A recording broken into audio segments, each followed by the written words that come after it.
जय हिंद साथियों, स्वागत है आप सभी का सक्सेस वर्ल्ड एमसीक्यू चैनल पर। तो दोस्तों, आज की इस वीडियो में बिहार मध्य निषेध सिपाही की परीक्षा के लिए अति महत्वपूर्ण प्रश्नों को लेकर आए हैं और आज की इस वीडियो में आप सभी का कटअप रहेगा 35।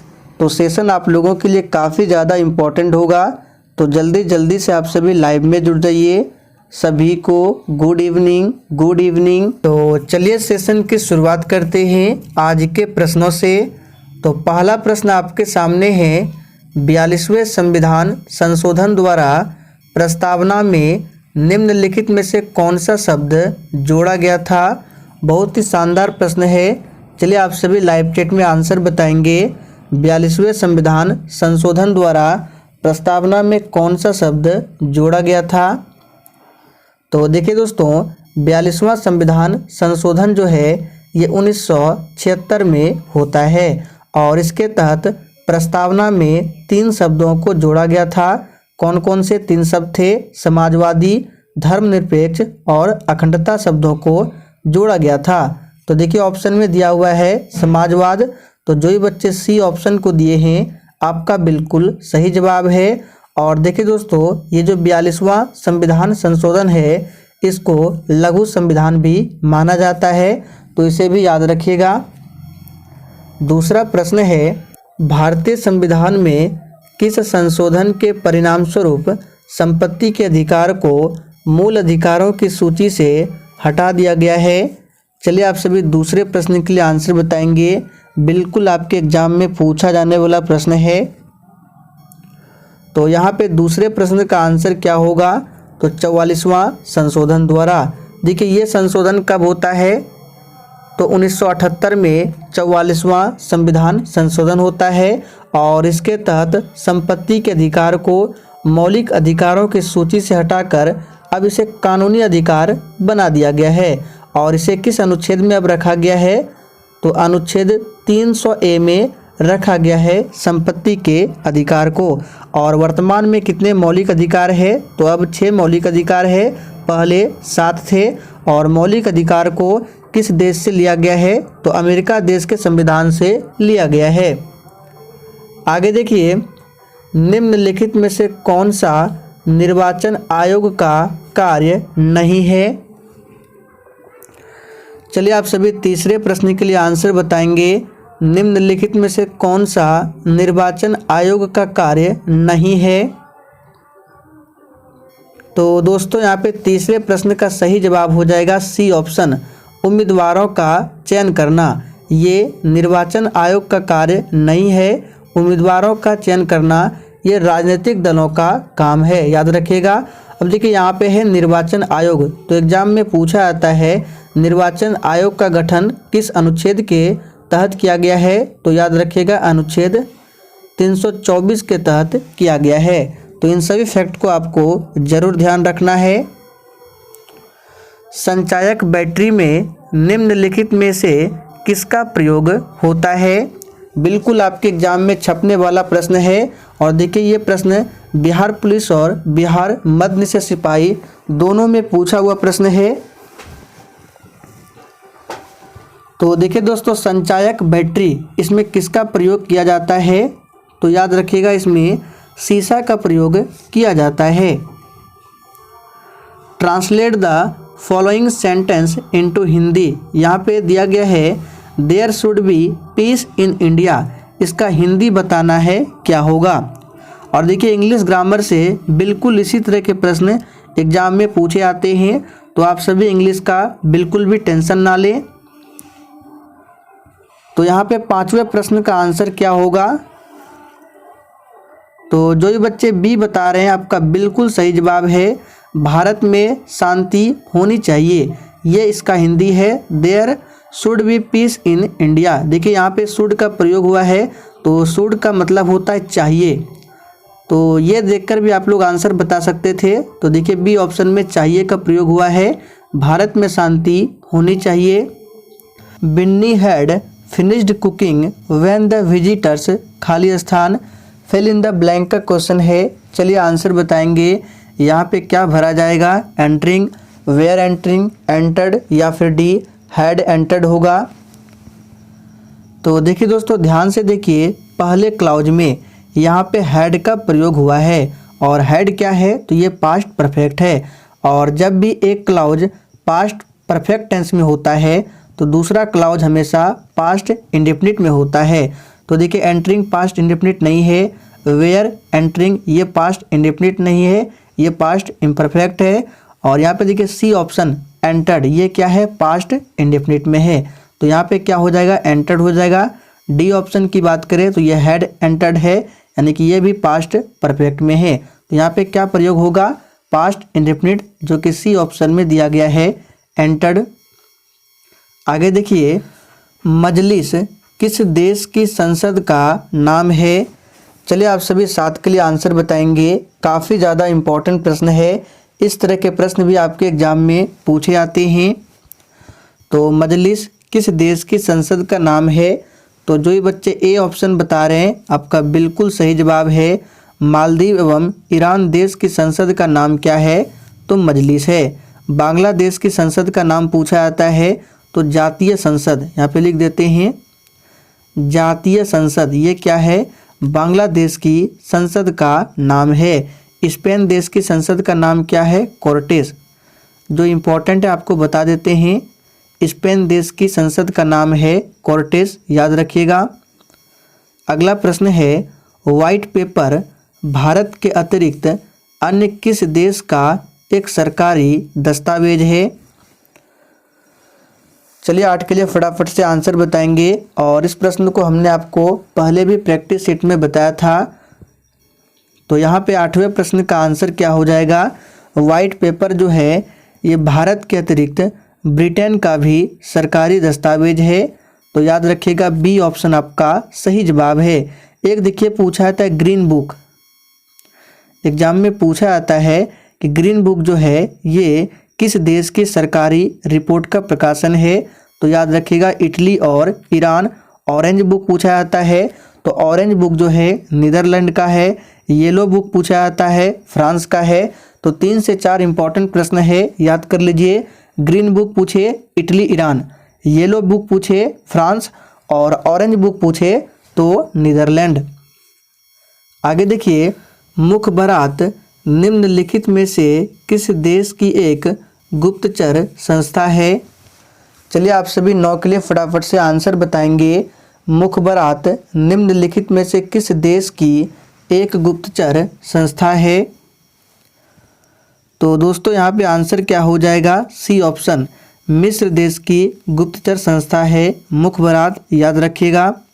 और भारत पूछा जाता है कि भारत की गुप्तचर संस्था का नाम क्या है, तो रिसर्च एंड एनालिसिस, यहाँ पे लिख देते हैं रिसर्च एंड एनालिसिस, ये जो है भारत देश की गुप्तचर संस्था है, याद रखिएगा।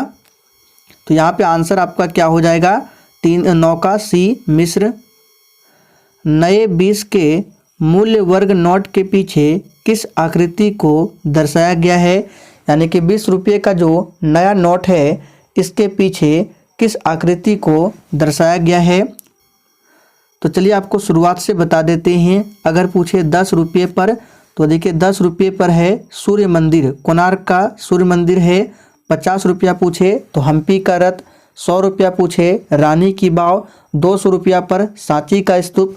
500 रुपया पर लाल किला। और 2000 पर आप सभी जानते हैं मंगलयान है। तो यहाँ पे 20 का पूछा गया है, आंसर क्या होगा, तो बिल्कुल सही आंसर दिए हैं एलोरा की गुफा, ये 20 रुपये पर है।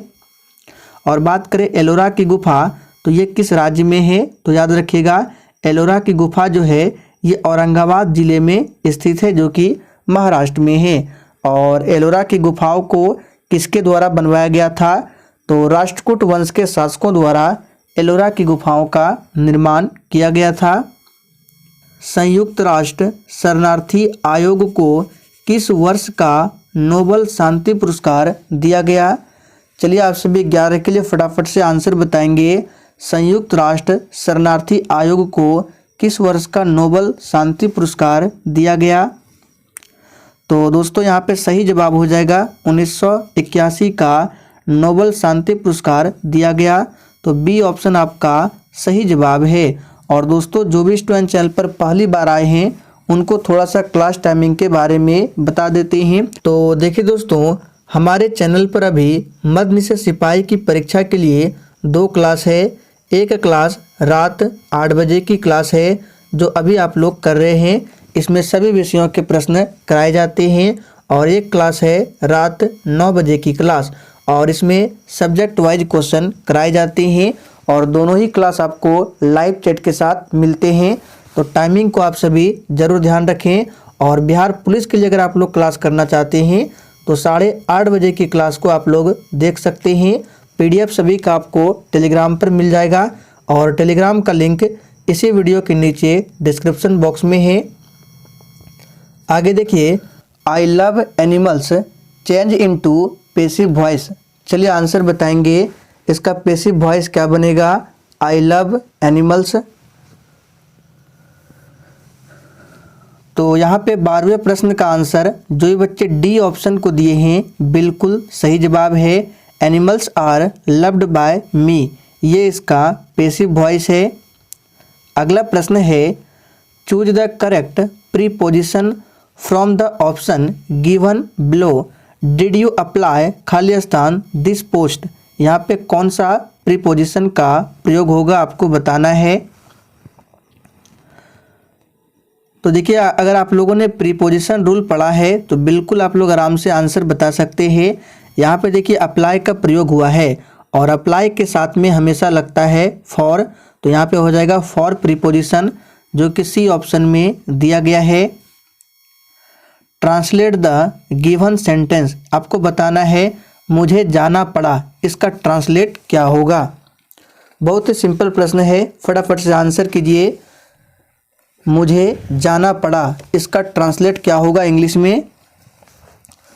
तो जो ये बच्चे सी बता रहे हैं आपका बिल्कुल सही जवाब है। आई हैड टू गो, ये मुझे जाना पड़ा, इसका इंग्लिश है। फलों को जल्दी पकाने के लिए निम्न में से आप किसे चुनेंगे? चलिए 15 के लिए आंसर बताएंगे।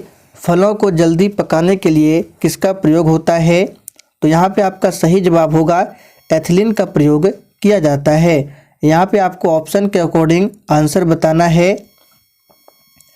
दिए गए शब्द का समास ज्ञात कीजिए। यहाँ पे शब्द दिया गया है कनकलता, आपको बताना है कनकलता में कौन सा समास है।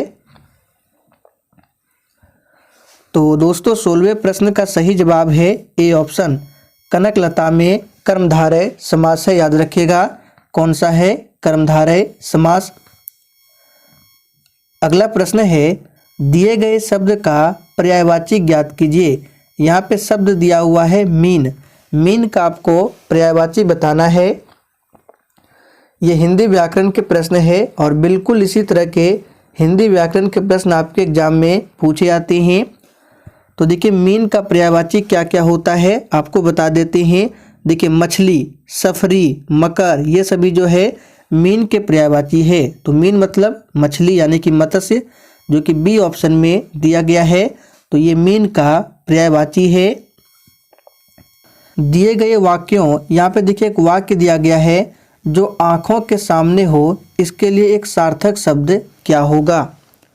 बहुत ही सिंपल प्रश्न है, चलिए आंसर बताइए। जो आँखों के सामने हो उसके लिए एक शब्द क्या होगा? तो बिल्कुल सही जवाब दिए हैं प्रत्यक्ष, याद रखिएगा। और जो आँखों के सामने ना हो उसके लिए है अप्रत्यक्ष। सूर्य का केंद्रीय भाग कहलाता है। चलिए आप सभी 19 के लिए आंसर बताएंगे। सूर्य का केंद्रीय भाग क्या कहलाता है? तो देखिए दोस्तों, सूर्य का जो केंद्रीय भाग है उसको क्रोड बोला जाता है, और इंग्लिश में उसको कहा जाता है कोर। तो देखिए एक भी ऑप्शन में नहीं दिया गया है, यहाँ पे सही जवाब होगा इनमें से कोई नहीं। फोटोस्फीयर की बात करें तो देखिए सूर्य का वह भाग जो हमें आँखों से दिखाई देता है उसे कहते हैं फोटोस्फीयर, और सूर्य का जो बाह्यतम भाग जो केवल सूर्य ग्रहण के समय दिखाई देता है उसको बोला जाता है कोरोना। तो इन सभी फैक्ट को आपको ज़रूर ध्यान रखना है। माइक्रो तरंग में तरंग दैर्घ्य की कोटि होती है। फटाफट से आंसर बताएंगे। माइक्रो तरंग में तरंग दैर्घ्य की कोटि होती है। तो याद कर लीजिए, माइक्रो तरंग में तरंग दैर्घ्य की कोटि मिलीमीटर है। तो सही जवाब है बी ऑप्शन, मिलीमीटर। एमकेएस पद्धति में जी का मान होता है।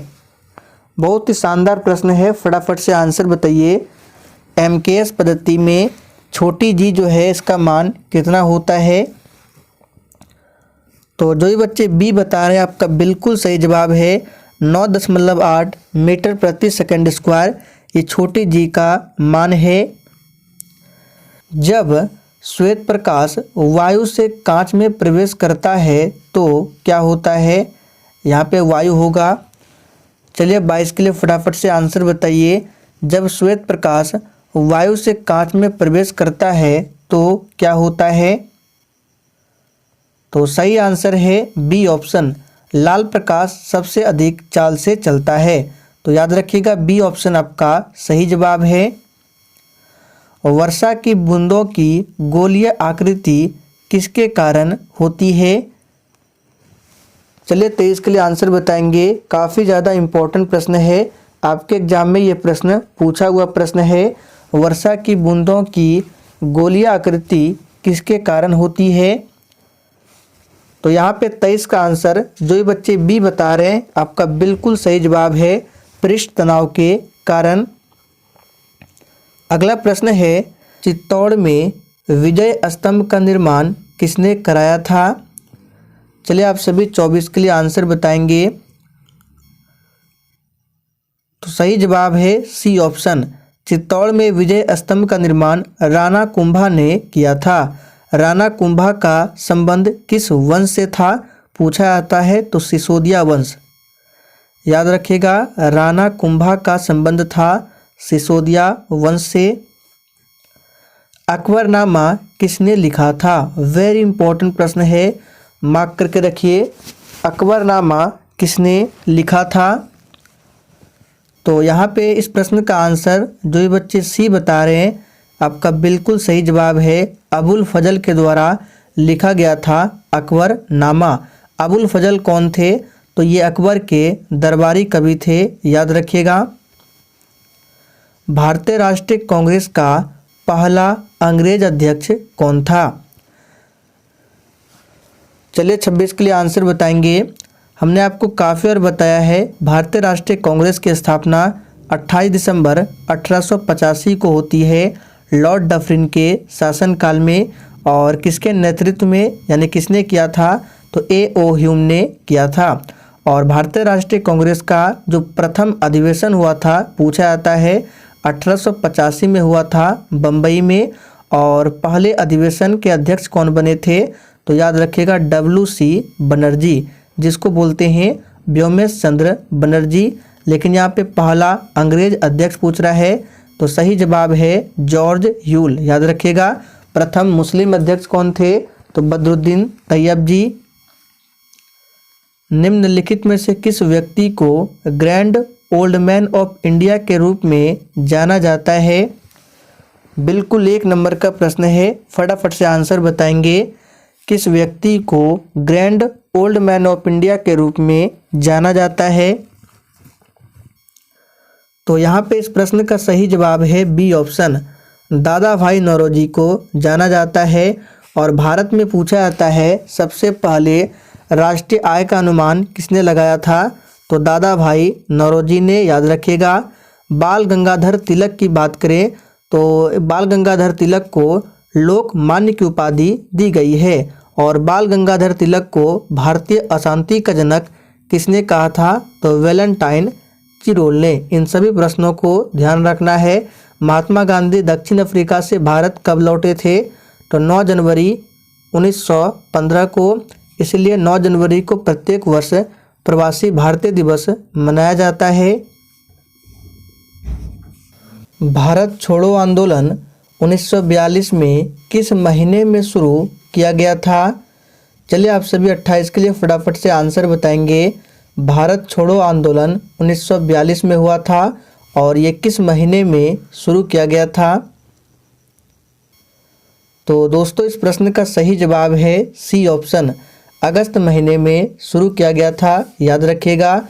और इसी आंदोलन में महात्मा गांधी ने करो या मरो का नारा दिया था। तो एग्जाम में पूछा जाता है करो या मरो का नारा किसने दिया था, तो महात्मा गांधी ने। किस आंदोलन में, तो भारत छोड़ो आंदोलन में। आगे देखिए, गांधी जी ने किस धार्मिक ग्रंथ को अपनी माता कहा था, तो यहाँ पे 29 का आंसर क्या होगा, फटाफट से बताइए। तो देखिए दोस्तों, गांधी जी ने भगवत गीता धार्मिक ग्रंथ को अपनी माता कहा था। तो सही जवाब है सी ऑप्शन, भगवत गीता। निम्नलिखित में से किसने नील दर्पण नामक नाटक की रचना की थी,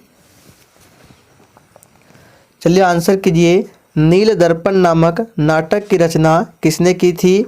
और देखिए ये प्रश्न जो है बिहार पुलिस में पूछा हुआ प्रश्न है,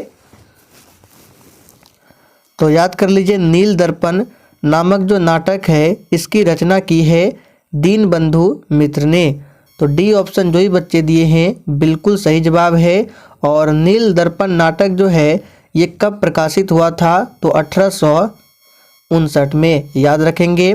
बंकिम चंद्र चटर्जी को ध्यान रखना है, इन्होंने क्या लिखा था, तो वंदे मातरम के रचयिता है बंकिम चंद्र चटर्जी। और जन गण मन के रचयिता है रविन्द्रनाथ टैगोर। निम्नलिखित में से किसे भारतीय कृषक वर्ग का प्रथम विद्रोह कहा जा सकता है, फटाफट से 31 के लिए आंसर बताइए। निम्नलिखित में से किसे भारतीय कृषक वर्ग का प्रथम विद्रोह कहा जा सकता है, तो याद रखिएगा ये है बंगाल का नील विद्रोह। सी ऑप्शन जो ही बच्चे दिए हैं बिल्कुल सही जवाब है। कानपुर में 1857 का विद्रोह का नेतृत्व किया था, तो हमने आपको काफ़ी और बताया है। 1857 की क्रांति की शुरुआत 10 मई से होती है उत्तर प्रदेश के मेरठ से। और कानपुर से नेतृत्व किसने किया था, तो सही जवाब है नाना साहेब ने। तुजुक ए बाबरी एवं मसनवी साहित्यिक कृतियाँ किसकी थी, चलिए आप सभी 33 के लिए आंसर बताएंगे। तो देखिए दोस्तों, तुजुक ए बाबरी ये क्या था, आपको ध्यान रखना है। बाबर ने तुर्की भाषा में अपनी आत्मकथा लिखा है जिसको बोला जाता है तुजुक ए बाबरी। और इसी का फारसी में अनुवाद किसने किया था, तो अब्दुल रहीम खान खाना ने। और फारसी में नाम था बाबरनामा। तो दोनों प्रश्नों को ध्यान रखना है। यहाँ पे सही जवाब होगा ए ऑप्शन, बाबर। एक पूछा जाता है हुमायूंनामा। हुमायूंनामा जो है गुलबदन के द्वारा लिखा गया है, गुलबदन बेगम के द्वारा। और एक पूछा जाता है शाहनामा, दोनों को याद रखिएगा। शाहजहांनामा जो कि इसके रचयिता है फिरदौसी। अगला प्रश्न है विषुवत रेखा है, चलिए 34 के लिए आंसर बताइए। विषुवत रेखा है, तो देखिए विषुवत रेखा जिसको बोला जाता है इक्वेटर। तो विषुवत रेखा जो है उत्तर और दक्षिण ध्रुवों के बीचों बीच पृथ्वी के गिर्द घूमने वाली काल्पनिक रेखा है। तो सही जवाब है बी ऑप्शन। निम्नलिखित में से कौन सा बराबर वर्षा वाले स्थानों को जोड़ने वाली रेखाएं दर्शाता है, काफ़ी ज़्यादा इम्पोर्टेंट प्रश्न है, चलिए आंसर बताएंगे। तो यहाँ पे सही जवाब है डी ऑप्शन, आइसोहाइड्स कहा जाता है। आइसोबार की बात करें तो समदाब को दर्शाने वाली रेखा है आइसोबार। और आइसोहेलाइन की बात करें तो समुद्री जल में खारेपन की समान मात्रा प्रदर्शित करने वाली रेखा को बोलते हैं आइसोहेलाइन। 3 बीघा कॉरिडोर जोड़ता है। तो देखिए दोस्तों, 3 बीघा कॉरिडोर ये जोड़ता है बांग्लादेश और भारत को, याद रखिएगा। यदि भारत में कर्क रेखा के स्थान पर विषुवत रेखा होती तो यहाँ की जलवायु पर जो प्रभाव पड़ता वह है, फटाफट से आंसर बताएंगे। तो देखिए दोस्तों, यदि भारत में कर्क रेखा के स्थान पर विषुवत रेखा होती तो यहाँ की जलवायु पर जो प्रभाव पड़ता है ये है अधिक ताप एवं अधिक वर्षा। तो बी ऑप्शन जो ही बच्चे दिए हैं बिल्कुल सही जवाब है। विषुवत रेखा की बात करें तो विषुवत प्रदेश में सूर्य का सीधा प्रकाश पड़ता है। एग्जाम में पूछा जाता है कि सूर्य का सीधा प्रकाश कहाँ पड़ता है, तो याद रखिएगा विषुवत प्रदेश में। और विषुवत प्रदेश में जीव विविधता जो है अधिक पाया जाता है और ध्रुवीय प्रदेश में जैव विविधता कम होती है, याद रखिएगा। मंगोल प्रजाति की जन्मभूमि है। चलिए 38 के लिए आंसर बताएंगे। और दोस्तों आज के सेशन में आप लोगों के जितने प्रश्न सही होते हैं आप लोग कमेंट करके जरूर बताइएगा। तो मंगोल प्रजाति की जन्मभूमि है चीन, याद रखिएगा। सी ऑप्शन आपका सही जवाब है। निम्नलिखित में से कौन सा नगर राष्ट्रीय राजमार्ग संख्या 7 को स्थित नहीं है, यानी कि ये जो राष्ट्रीय राजमार्ग संख्या 7 है इस पर स्थित नहीं है। फटाफट से आंसर बताएंगे। तो देखिए दोस्तों राष्ट्रीय राजमार्ग संख्या 7 यानी कि NH 7 जो है इस पर कोयम्बटूर स्थित नहीं है। तो डी ऑप्शन जो ही बच्चे दिए हैं आपका बिल्कुल सही जवाब है, याद रखिएगा। और पूछा जाता है कि भारत का सबसे बड़ा राष्ट्रीय राजमार्ग कौन सा है, तो NH 44, याद रखिएगा। NH 44 जो है भारत का सबसे बड़ा राष्ट्रीय राजमार्ग है और इसी में NH 7 को शामिल कर दिया गया है NH 44 में, याद रखिएगा। लघु हिमालय में स्थित दर्रे का नाम क्या है? चलिए आंसर बताएंगे। तो देखिए दोस्तों लघु हिमालय में जो दर्रा स्थित है नाम है सिपकिला दर्रा। और राज्य पूछे तो सिपकिला दर्रा जो है ये कहाँ है, हिमाचल प्रदेश में। तुजू दर्रा पूछा जाता है मणिपुर में है। जोजिला दर्रा कहाँ है, जम्मू कश्मीर में है। लिपू लेक उत्तराखंड में। बुर्जिल दर्रा की बात करें तो ये है जम्मू कश्मीर में। तो दोस्तों आज के लिए इतना ही। सेशन पसंद आया हो तो सभी लोग सेशन को लाइक करें और सेशन को अधिक से अधिक जरूर शेयर करें।